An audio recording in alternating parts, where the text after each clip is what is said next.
Evening 4:30 മണിയോടെ എല്ലാവരും കാലമൊഴിയാൻ തയ്യാറായി. പിള്ളേര് സെറ്റെല്ലാം ആദ്യമേ ഇറങ്ങി, അച്ഛന്മാരും അമ്മമാരും പിറകെയും.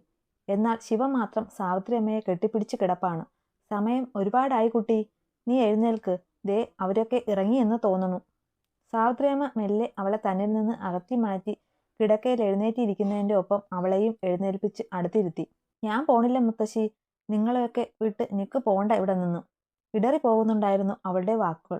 സാവിത്രിയമ്മയ്ക്ക് മറുപടി ഏതും പറയാൻ കഴിഞ്ഞില്ല എങ്കിൽ ഉള്ളു ഉലയ്ക്കുന്നുണ്ടായിരുന്നു അവളുടെ വാക്കുകളും കരഞ്ഞു വീർത്ത മുഖവും.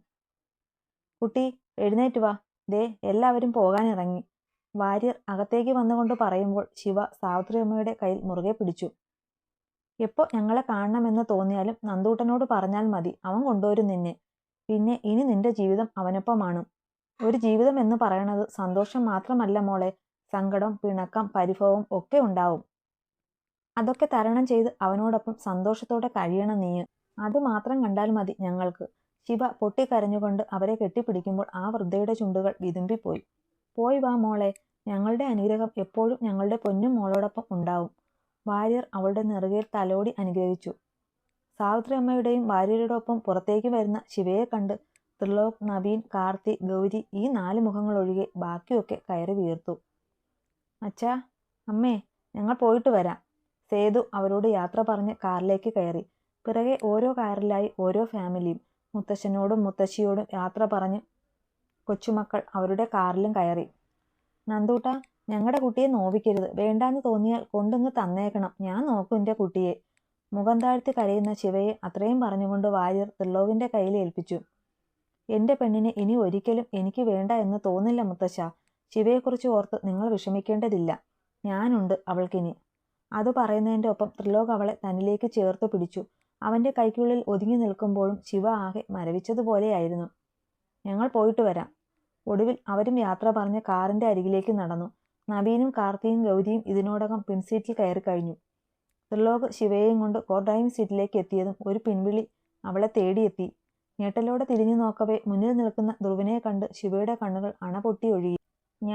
ഞാനൊന്ന് പൊയ്ക്കോട്ടെ പ്ലീസ്. മുഖം ചരിച്ച് ത്രിലോകിനോട് അവൾ അനുവാദം കേൾക്കുമ്പോൾ അവളിലെ പിടി അയച്ചായിരുന്നു അവൻ തൻ്റെ സമ്മതം അറിയിച്ചത്. അനുനിമിഷം കൊണ്ട് ശിവ ഓടി ധ്രുവിന്റെ അരികിലെത്തി. ഏട്ടാ, അവളുടെ ചുണ്ടുകൾ വിതുമ്പി. എന്നെ വിട്ടു പോവാണോ പെണ്ണേ നീ? തൻ്റെ വാക്കുകളുടെ ഇടർച്ച പുറത്തേക്ക് വരാതിരിക്കാൻ നന്നേ പണിപ്പെട്ടു അവൻ. അതിനു മറുപടിയായി ശിവ തേങ്ങിക്കൊണ്ട് അവനെ മുറുകെ പുണരുമ്പോൾ ആ കാഴ്ച ഇഷ്ടമാകാത്തതുപോലെ ത്രിലോക് അവരിൽ നിന്ന് മുഖം തിരിച്ചു. വിഷമിക്കേണ്ട പെണ്ണെ, സന്തോഷത്തോടെ പോയി വാ. ഒരു വിളിപ്പാടകലെ നിനക്കായി ഞാനുണ്ടാവും. അവളുടെ നെറുകയിൽ ഒന്ന് മുകർന്നുകൊണ്ട് അവൻ പറയുമ്പോൾ ശിവ അവനിൽ നിന്ന് അകന്നു മാറി തിരിഞ്ഞു നോക്കാതെ നടന്നു. ത്രിലോക് അവളെ ഉള്ളിലേക്ക് കയറ്റിക്കൊണ്ട് ഡോർ അടച്ച് ഡ്രൈവിംഗ് സീറ്റിലേക്ക് കയറി. നിമിഷങ്ങൾക്കുള്ളിൽ ആ തറവാട്ടിൽ നിന്ന് ഓരോ കാറുകളായി പുറത്തേക്ക് പാഞ്ഞു. ഒടുവിൽ ത്രിലോകിൻ്റെയും.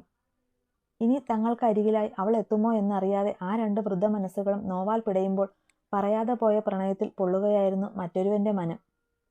കാവിലെ ചെമ്പകമരം കാറ്റിൽ ആടി ഉലഞ്ഞു. ചെമ്പകപ്പൂക്കൾ ഞെട്ടറ്റ് യക്ഷിയമ്മയെ പുണരുമ്പോൾ എന്തിനോ ആ ഉള്ളവും തേങ്ങി. എന്തിനാവാം അത്? വിധി ശിവതയ്ക്കായി ഒരുക്കിയ പുതു പരീക്ഷണങ്ങളുടെ മുന്നോടിയോ? അതിവിശാലമായ ബാംഗ്ലൂർ നഗരം, മനോഹരമായ കാലാവസ്ഥയും തിരക്കേറിയ റോഡും നഗരത്തിന്റെ പല ഭാഗങ്ങളായി തലയുയർത്തി നിൽക്കുന്ന പല കമ്പനികളും ഔട്ട്ലെറ്റുകളും ഷോപ്പിംഗ് മാളുകളും പഞ്ചനക്ഷത്ര ഹോട്ടലുകളുമൊക്കെ ആ നഗരത്തിന്റെ ഭംഗി വർദ്ധിപ്പിക്കുന്നു. ഒറ്റ നോട്ടത്തിൽ തന്നെ ആർക്കും ഇഷ്ടം തോന്നിപ്പോകുന്ന നഗരം.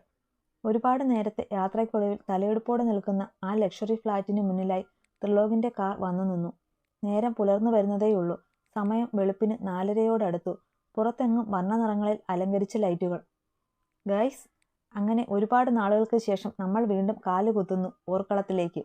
ബാക്ക് സീറ്റിലിരുന്ന നവീന്റെ ഡയലോഗായിരുന്നു അതെങ്കിലും അതിന്റെ ഭാവം നിറഞ്ഞത് ത്രിലോകിലും കാർത്തിയിലുമായിരുന്നു. അവരുടെ മുഖങ്ങൾ തീർത്തും ഗൗരവത്തിലേക്ക് വഴിമാറുമ്പോൾ ശിവയിൽ നേരിയൊരു പകപ്പ് ഉടലെടുത്തു. ഇറങ്ങ്. അത്രമാത്രം പറഞ്ഞുകൊണ്ട് ത്രിലോക് ഡ്രൈവിംഗ് സീറ്റിന്റെ ഡോർ തുറന്ന് പുറത്തേക്കിറങ്ങി. അവനു പിന്നാലെ കാർത്തിയും നവീനും. ശിവൂട്ട, ഇറങ്ങുമോളെ. ഗൗരി തന്നെയാണ് ആദ്യം ഇറങ്ങിയ ശേഷം ശിവയ്ക്ക് പുറത്തേക്കിറങ്ങാനായി ഡോർ തുറന്നു കൊടുത്തത്. അവളുടെ കാൽപാദങ്ങൾ മെല്ലെ ആ നഗരവീതിയിൽ പതിഞ്ഞു. ശിവയുടെ കണ്ണുകൾ ഒന്ന് ചുറ്റും പായുമ്പോഴാണ് അത് സംഭവിച്ചത്. നിമിഷങ്ങൾക്കുള്ളിൽ എവിടെ നിന്നൊക്കെയോ 8-ലധികം പേര് ത്രിലോകിനെ ചുറ്റും വളഞ്ഞു. കറുത്ത വസ്ത്രധാരികളായിരുന്നു അവർ. കണ്ണുകൾക്ക് മറയായി കറുത്ത കൂളിംഗ് ഗ്ലാസും കയ്യിൽ ഗണ്ണും. ശിവ ഭയത്താൽ വിറച്ചുകൊണ്ട് ഗൗരിയിലേക്ക് ചേരുമ്പോൾ ഗൗരി അവളെ ചേർത്ത് പിടിച്ചു. പേടിക്കണ്ട, ഇതൊക്കെ നിന്റെ നന്ദേട്ടൻ്റെ ആളുകളാണ്, നന്ദേട്ടൻ്റെ ഗാർഡ്സ് എന്ന് പറയും. ഗൗരി അവൾക്ക് വാക്കുകൾ ചുരുക്കി വ്യക്തമാക്കി കൊടുക്കുമ്പോൾ ശിവയിൽ നിന്ന് ആ ഭയം വിട്ടൊഴിഞ്ഞില്ല. എന്നിരുന്നാലും കണ്ണുകൾ അപ്പോഴും അവരിൽ തറഞ്ഞു നിന്നു. അതീവ ഗൗരവത്തിൽ അവരോട് എന്തൊക്കെയോ സംസാരിക്കുകയാണ് ത്രിലോകും കാർത്തിയും. കുറച്ചധികം അകലമുള്ളതിനാൽ സംസാരം വ്യക്തമല്ല. ഒടുവിൽ അതിലൊരാൾ പിന്നിൽ നിന്ന് ഒരു ബോക്സ് എടുത്ത് ത്രിലോകിന്റെ കയ്യിലേക്ക് കൊടുത്തു. അവനത് വാങ്ങി തുറന്നു നോക്കി അതിൽ നിന്നൊരു ഗൺ പുറത്തേക്കെടുത്തു. ശേഷം മുന്നിൽ നിന്നവരോട് എന്തോ പറഞ്ഞതും അവർ തലയാട്ടിക്കൊണ്ട് വേഗം അവിടെ നിന്ന് പോയി. കയ്യിലിരുന്ന ഗൺ കാർത്തിയുടെ കയ്യിലേക്ക് കൊടുത്തുകൊണ്ട് ത്രിലോക് ശിവയുടെ അടുത്തേക്ക് വന്നു. ഗൗരി ഇന്നത്തെ ദിവസം ഇവിടെ ഉണ്ടാവില്ലേ? ത്രിലോക് ഗൗരിയോടായി ആ ചോദ്യം ഉന്നയിക്കുമ്പോൾ ഗൗരി തലയാട്ടി തന്റെ സമ്മതം അറിയിച്ചു. എന്നാൽ ഞങ്ങൾ ഒരിടം വരെ പോയിട്ട് വരാം, അർജന്റാണ്. സോ നീ ശിവയും കൊണ്ട് ഫ്ലാറ്റിലേക്ക് പൊയ്ക്കോ. ഓക്കെ നന്ദേട്ടാ. ത്രിലോകിന്റെ കണ്ണുകൾ അനുനിമിഷം കൊണ്ട് ശിവയിലേക്ക് പതിക്കുമ്പോൾ അവിടെയാകെ അങ്കലാപ്പും ആവലാതിയുമാണ്. ഗൗരി മെല്ലെ അവർക്കരികിൽ നിന്ന് മാറിക്കൊടുത്തു. എനിക്ക് അത്യാവശ്യമായി ഓഫീസിലേക്കൊന്ന് പോകണം. ഗൗരി ഉണ്ടാവും ഇവിടെ, ടെൻഷൻ ആകണ്ട, ഞാൻ വേഗം വരാം. ഓക്കെ? ഒരു മൂളലോടെ അവൾ തലയാട്ടുമ്പോൾ ത്രിലോക് അവിടെ നിന്നും തിരിഞ്ഞു നടന്നിരുന്നു. ഇതാണ് നിന്റെ നന്ദേട്ടന്റെ ലോകം, എങ്ങനെയുണ്ട്? കാർത്തി കൊടുത്തിട്ട് പോയ കീ ഉപയോഗിച്ച് ഫ്ലാറ്റിന്റെ ഡോർ തുറന്ന് അകത്തേക്ക് കയറിക്കൊണ്ട് ഗൗരി ചിരിയോടെ ചോദിക്കുമ്പോൾ ശിവയിലാകെ അസ്വസ്ഥത നിറഞ്ഞു. വിശാലമായ ഹാളിൽ 2 സോഫ, സെറ്റി, വാൾ TV, fan, glass work, variety light work ഒക്കെ കൊണ്ട് മനോഹരമാണ് അവിടെ. എന്തു പറ്റി ശിവോട്ടാ, ഇഷ്ടമായില്ലേ നിനക്ക്? മാറി വരുന്ന ശിവയുടെ മുഖം കണ്ട് ഗൗരി അവൾക്കരികിലേക്ക് വന്നുകൊണ്ട് ചോദിച്ചു. അറിയില്ല ചേച്ചി, ആകെ ഒരു വീർപ്പുമുട്ടൽ പോലെ. പരിചയമില്ലാത്ത ഇടമല്ലേടാ, അതാവും. പിന്നെ പോകെ പോകെ ശീലമായിക്കോളും നിനക്ക്. ഇപ്പൊ വായോ, ഞാനിവിടെയെല്ലാം കാട്ടിത്തരാം. ഗൗരി തന്നെ അവളെ നിർബന്ധിച്ചു അകത്തേക്ക് കൂട്ടിക്കൊണ്ടുപോയി. തൻ്റെ ദീവശ്വാസമായ തറവാടും കാവും വിട്ട് മറ്റൊരിടത്തേക്കുള്ള പറിച്ചുനടൽ ശിവയ്ക്ക് ഉൾക്കൊള്ളാൻ കഴിയുന്നതിലും അപ്പുറമായിരുന്നു. ശ്വാസം പോലും പുറത്തേക്ക് വരാത്ത ഉള്ളിൽ തന്നെ കുടുങ്ങിക്കിടക്കുന്നതായി തോന്നി അവൾക്ക്. കണ്ണുകൾ ഇടയ്ക്കിടയ്ക്ക് നിറഞ്ഞു വരും പോലെ. മുത്തശ്ശിയെയും മുത്തശ്ശനെയും യക്ഷിയമ്മയും ഒക്കെ ഓർക്കവേ അതിൻ്റെ കാഠിന്യം കൂടുന്നു. നേരം ഇപ്പോൾ നന്നെ പുലർന്നിട്ടുണ്ട്. ത്രിലോക് പോയിട്ട് മണിക്കൂറുകൾ പിന്നിടുന്നുവെങ്കിലും മടങ്ങി വന്നിട്ടില്ല. ഗൗരി കിച്ചണിലാണ്. ശിവ ഹാളിൽ ചടഞ്ഞുകൂടി ഒരേ ഇരിപ്പും. ഇത് ശരിയാവില്ല കേട്ടാ ശിവൂട്ട, നീ എഴുന്നേറ്റ് പോയി ഫ്രഷായി ഈ ഡ്രസ്സെങ്കിലും ഒന്ന് മാറ്റി വാ. നന്ദേട്ടൻ എങ്ങാനും ഇപ്പോൾ കയറി വന്ന നിന്നെ ഇങ്ങനെ കണ്ടാൽ നന്നായിരിക്കും കേട്ടോ. കിച്ചണിൽ നിന്ന് 2 മഗ് കോഫിയും കൊണ്ടുവന്ന ഗൗരി ശിവയോടായി അല്പം നീരസത്തിൽ പറയുമ്പോൾ ശിവ നിറഞ്ഞു വരുന്ന കണ്ണുകളോടെ അവളെ ഒന്ന് നോക്കി. നിനക്ക് വീട്ടിൽ പോകണം ഗൗരി ചേച്ചി, നിനക്ക് മുത്തശ്ശിയെ കാണണം. വിരുമ്പിക്കൊണ്ട് ശിവ അത് പറയുമ്പോൾ ആ ഉള്ളു പിടയുന്നുണ്ടായിരുന്നു. അത് കേൾക്കെ ഗൗരി അവളെ ഒരു ഞെട്ടലോടെ നോക്കി. ശേഷം അവൾ എന്തോ പറയാൻ ഒരുങ്ങുമ്പോഴാണ് മെയിൻ ഡോർ തുറന്ന് ത്രിലോകും അവന് പിന്നാലെ കാർത്തിയും നവീനും അകത്തേക്ക് വന്നത്. ശിവ, ഇതുവരെ ഡ്രസ്സൊന്നും ചേഞ്ച് ആയില്ലേ? വന്ന നേരത്തുള്ള അതേ ഡ്രസ്സാണല്ലോ, എന്തു പറ്റി? നവീൻ സംസാരത്തിന് തുടക്കം കുറിച്ചുകൊണ്ട് സോഫയിൽ ഇരിക്കുന്നതിൻ്റെ ഇടയിലായി ചോദിച്ചു. കാർത്തിയും അവൻ്റെ അരികിലായി ഇരുന്നു. എന്നാൽ ശിവ മാത്രം അപ്പോഴും മുഖം താഴ്ത്തി നിൽപ്പാണ്.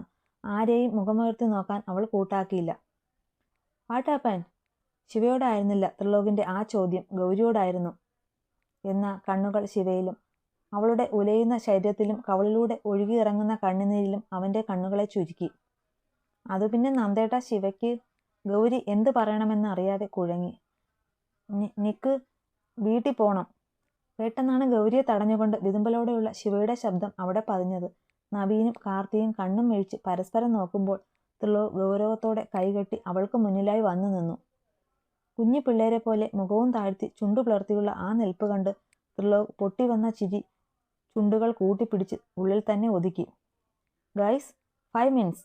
ചുറ്റും നിൽക്കുന്നവരെ നോക്കി അത്രയും പറഞ്ഞുകൊണ്ട് ത്രിലോക് ശിവയുടെ തോളിലൂടെ കൈയിട്ട് അവളെയും കൊണ്ട് അവൻ്റെ റൂമിലേക്ക് നടന്നു. അവൻ്റെ കൈക്ക് ഉള്ളിലായി ഒതുങ്ങി ശിവയും. തുടരെയുള്ള കോളിംഗ് ബെല്ലിൻ്റെ ശബ്ദം കേട്ടാണ് ശിവ ചിന്തകളിൽ നിന്ന് ഉണർന്നത്. ത്രിലോകാവും എന്ന് കരുതി പെട്ടെന്ന് തന്നെ അവൾ ഡോർ തുറന്നു. അവൾക്കുള്ള ഫുഡുമായി വാച്ച്മാനായിരുന്നു അത്. കണ്ണീർ കായലിലേതോ കടലാസിൻ്റെ തോണി, അലയും കാറ്റിലുലയും 2 കരയും ദൂരെ. കാർത്തി ഒരോളത്തിന് അത് പാടി നിർത്തിയതും അവൻ്റെ ഷോൾഡർ നോക്കി ഒറ്റ അടിയായിരുന്നു ചന്തു. എൻ്റെ അമ്മോ! കാർത്തി വേദനയിൽ ഒന്ന് പുളഞ്ഞു. നീ എന്തിനാടി കോപ്പെ അവനെ തല്ലിയേ? ഇത് കണ്ട് നവീൻ വേഗത്തിൽ എഴുന്നേറ്റ് ചീറി. അതോടൊപ്പം കാർത്തിയുടെ ഇടികൊണ്ട ഇടത്ത് മെല്ലെ തലോടി കൊടുക്കുന്നുമുണ്ട് അവൻ. കാർത്തി അവനെ നോക്കി ഒന്ന് ചിരിച്ചു. തനിക്കൊന്ന് നൊന്താൽ ഇളകുന്നത് അവനാണെന്ന് ഓർക്കവേ പിന്നെ ഞാനിവിടെ വിഷമിച്ചിരിക്കുമ്പോൾ തന്നെ അവൻ്റെ ആസ്ഥാനത്തുള്ള പാട്ട് കേട്ടില്ലേ നീ? പിന്നെ അവൻ എന്തു വേണം? താരാട്ട് പാടി തരണോ നിനക്ക്? വേണ്ട, ഞാൻ പൊയ്ക്കോളാം. ഇനി നിങ്ങളുടെ വായിലിരിക്കുന്നത് കൂടെ കേൾക്കാൻ വയ്യ. ഇടർച്ചയോടെ അത്രയും പറഞ്ഞുകൊണ്ട് അവൾ പോകാനായി എഴുന്നേറ്റതും കാർത്തി അവളുടെ കയ്യിൽ പിടിച്ച് അവിടെ തന്നെ ഇരുത്തി. പിണങ്ങല്ലേ പെണ്ണെ, നിന്നെ ഞങ്ങളൊന്ന് കൂളാക്കാൻ പാടിയതല്ലേ, നീ അത് വിട്. ആ ദേ വന്നല്ലോ നിന്റെ ഈ പരിഭവത്തിന്റെ റീസൺ. കാർത്തി അത് പറഞ്ഞതും ത്രിലോക് അവർക്കരികിലായി വന്നിരുന്നതും ഒന്നിച്ചായിരുന്നു. What's a discussion here? Discussion മറ്റൊന്നുമല്ല. ത്രിലോക്, നീ മോർണിംഗ് എന്തിനാ ഇവളോട് ഷൗട്ട് ചെയ്തത്? നോർമലി ഇവളല്ലേ നിനക്കെന്നും കോഫി കൊണ്ട് തരാറ്? കാർത്തി ഗൗരവത്തോടെ ചോദിക്കുമ്പോൾ ത്രിലോക് അവനെ സൂക്ഷിച്ചൊന്നു നോക്കി. വേണ്ട, ഇനി നാദുവിന്റെ കാര്യങ്ങളെല്ലാം അവൾ തന്നെ നോക്കട്ടെ. ഒന്നിലും തലയിട്ട് ഇൻസൾട്ട് ആവാൻ ഞാനില്ല. That's good decision. ഇനി എൻ്റെ കാര്യങ്ങൾ ശ്രദ്ധിക്കാൻ ശിവോട്ടും ഉണ്ടല്ലോ. അവൾ അതിൽ ഹാപ്പിയാണ്. സോ ഞാനും. ചെയറിലേക്ക് അമർന്നിരുന്നു കൊണ്ട് ത്രിലോക് അത് പറയുമ്പോൾ ചന്തു അവനെ തറപ്പിച്ചൊന്നു നോക്കി. എന്നാൽ ഇവിടെ കാർത്തിയുടെയും നവീന്റെയും കണ്ണുകൾ ഇപ്പോൾ മിഴിഞ്ഞ് താഴെ വീഴും എന്ന അവസ്ഥ. ശിവൂട്ടനോ? ഇതപ്പോ എന്ന ഭാവത്തിൽ. കാർത്തി, നവീൻ, നമുക്ക് പിന്നെ കാണാം. അത്രമാത്രം പറഞ്ഞുകൊണ്ട് ചന്തു എഴുന്നേറ്റ് പോകുമ്പോൾ ത്രിലോക് അതിൽ ശ്രദ്ധ കൊടുക്കാതെ കയ്യിലെ ഫോണിലേക്ക് ശ്രദ്ധ മാറ്റി. അല്ല മോനെ നന്ദൂട്ട, നിന്റെ ശിവൂട്ടന് സുഖം തന്നെയല്ലേ? കാർത്തി അല്പം ആൽക്കളോടെ ഒരു താളത്തിൽ ചോദിക്കുമ്പോൾ ത്രിലോക് അവനെ കൂർപ്പിച്ചെന്ന് നോക്കി. ഇത് കണ്ട് കാർത്തിയും നവീനും പരസ്പരം നോക്കി ഒറ്റ പൊട്ടിച്ചിരിയായിരുന്നു. അതിന്റെ അർത്ഥം അറിയാവുന്നത് കൊണ്ട് തന്നെ ത്രിലോകിന് നെവർ മൈൻഡ്. സിറ്റിയുടെ നടുഭാഗത്തായി തലയെടുപ്പോടെ ഉയർന്നു നിൽക്കുന്ന നമ്പർ 1 മീഡിയ ചാനലാണ് രാജ് ന്യൂസ്.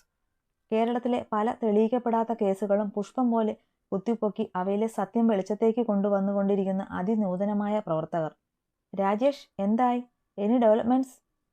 ഓഫീസ് ഹെഡായ വരുൺ ശേഖറിന് സാറിന് മുന്നിൽ ഒരു നിമിഷം രാകേഷും നിഷയും മൗനം പാലിച്ചു. Why are you keeping silent? Sir, അത് കവർ ചെയ്യാൻ പോയത് ലക്ഷ്യദേവാണ്. ബട്ട് 2 ഡേ ആയി അവൻ മിസ്സിംഗ് ആണ്. ഫോൺ വിളിച്ചിട്ട് എടുക്കുന്നില്ല, ഒരറിവുമില്ല എന്ന് തന്നെ പറയാം. അതീവ ഗൗരവത്തിലാണ് രാജേഷ് അത് പറഞ്ഞത് എങ്കിലും അത് കേട്ട് കഴിഞ്ഞതും വരുൺ ഒരു പുഞ്ചിരിയോടെ ചെയറിലേക്ക് ചാഞ്ഞിരുന്നു. ഓക്കെ ഗൈസ്, എന്നാ നിങ്ങൾ പൊയ്ക്കോളൂ. Problem solve. സാർ, ഞങ്ങൾക്ക് മനസ്സിലായില്ല. നിഷയിൽ സംശയം നിഴലിച്ചു. ലക്ഷ്യവേദ് കൈലാസ് ഈ രാജ് ന്യൂസ് മീഡിയയിലേക്ക് വർക്ക് ചെയ്യാൻ തുടങ്ങിയിട്ട് വർഷം 2 ആയിട്ടേ ഉള്ളൂ.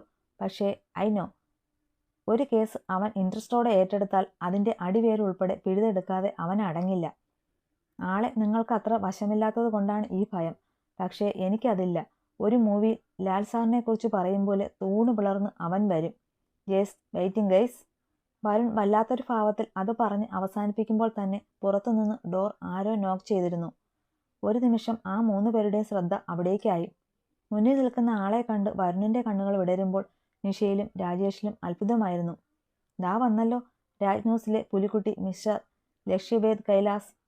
തോളൊപ്പം വെട്ടിയിട്ടിരിക്കുന്ന ചെമ്പം മുടിയിഴകൾ അവന്റെ നടത്തത്തിനൊത്ത് ഒന്നായി പാറിപ്പറക്കുന്നു. ഇട്ടിരിക്കുന്ന വൈറ്റ് ഷർട്ടിന്റെ ആദ്യത്തെ 3 ബട്ടൺ തുറന്നിട്ടിരിക്കുന്നത് കാരണം ആ ഉറച്ച ദൃഢമായ അവന്റെ നെഞ്ചും അതിൽ പതിഞ്ഞു കിടക്കുന്ന സിൽവർ ചെയിനും പുറത്തേക്ക് അനാവൃതമാണ്. കയ്യിലെ ഇടിവള മുകളിലേക്ക് തൊരുത്ത് കയറ്റി വെച്ച് അവൻ മുന്നോട്ട് നടക്കവേ നിഷ അറിയാതെ ഉമിനീരിറക്കിപ്പോയി. Good morning Varun. അത്യധികം ഗാംഭീര്യം നിറഞ്ഞ അവന്റെ സ്വരം അവിടെ ഉയരുമ്പോൾ വരുൺ തിരികെ പുഞ്ചിരിയോടെ ഒരു വിഷ് അവന് കൈമാറി.